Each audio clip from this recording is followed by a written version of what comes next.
Hello and welcome to the show. I'm Mariam Namazi. The 13th of March 1989 is the day Tim Berners-Lee wrote a paper that laid out his thoughts for the World Wide Web. 20 years on, it's changed the way most people interact, do business, meet people, shop, work and even entertain themselves. Now, while the words the web and the internet may be used interchangeably, they're not the same thing. The internet is the hardware and software that connects computers. The web is one of the services communicated via the internet. It allows us to view web pages that may contain text, images and videos. So how popular is the web? Well, the numbers speak for themselves. More than 1 billion people logged on to the web in December 2008. That's according to Comscore, a company that tracks internet usage. And there were at least 186 million websites listed at the end of last year, with at least 1.3 billion email users worldwide. And on average, about 210 billion emails were sent per day. So why is the web so popular? Well, quite simply, it's information. It means anyone, anywhere in the world, can access and share any kind of information. But there is a downside to that as well. The credibility of online information can be questionable. And this leads to issues like fraud, misinformation and propaganda. There's also very little control on what makes it onto the web. For example, last year, a man in the UK killed himself live on an internet webcam. Plus, the technology allows web pages to be blocked, and this can be used as a censor tool by many governments and organisations to block information not in line with their agenda. Well, joining us today are our guests in Doha, Joy Ito, CEO of the non-profit group Creative Commons, one of the web's leading thinkers and writers on a number of cutting-edge technologies. In Cairo, Lawrence Pintack, a journalist and director of the Adams Center for Journalism at the American University in Cairo.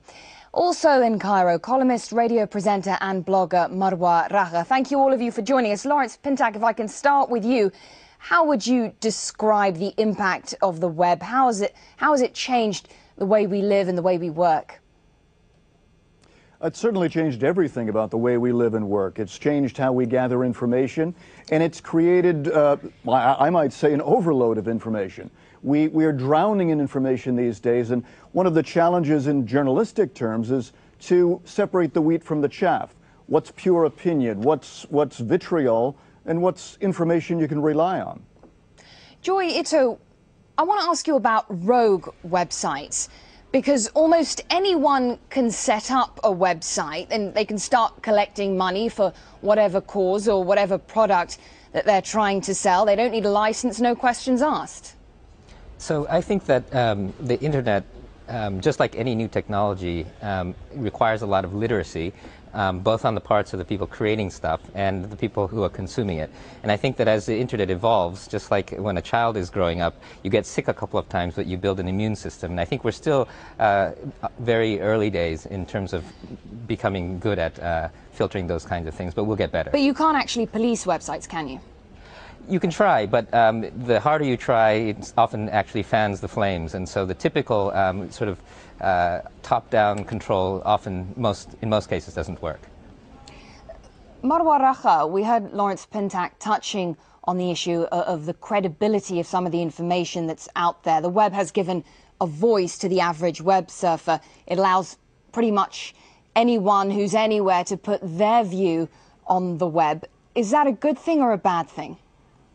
No, that's a very good thing, actually. I think everyone is entitled to having a voice and everyone is entitled to having an opinion.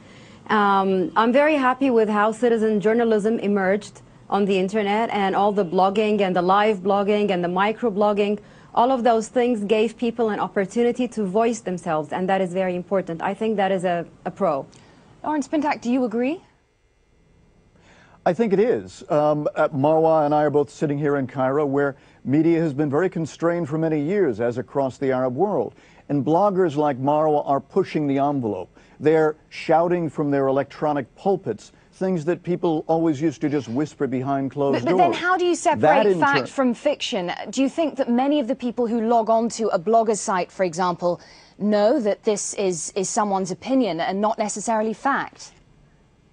And there's the rub. As Joyce said a few minutes ago, the issue of media literacy is very, very important.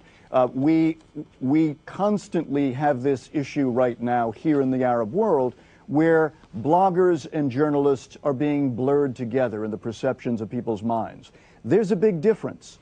And educating the public to separate the fact from the fiction, to separate the political activists who use the web, very important tool for them, and the journalists who are providing fact-based information. It's a critical issue.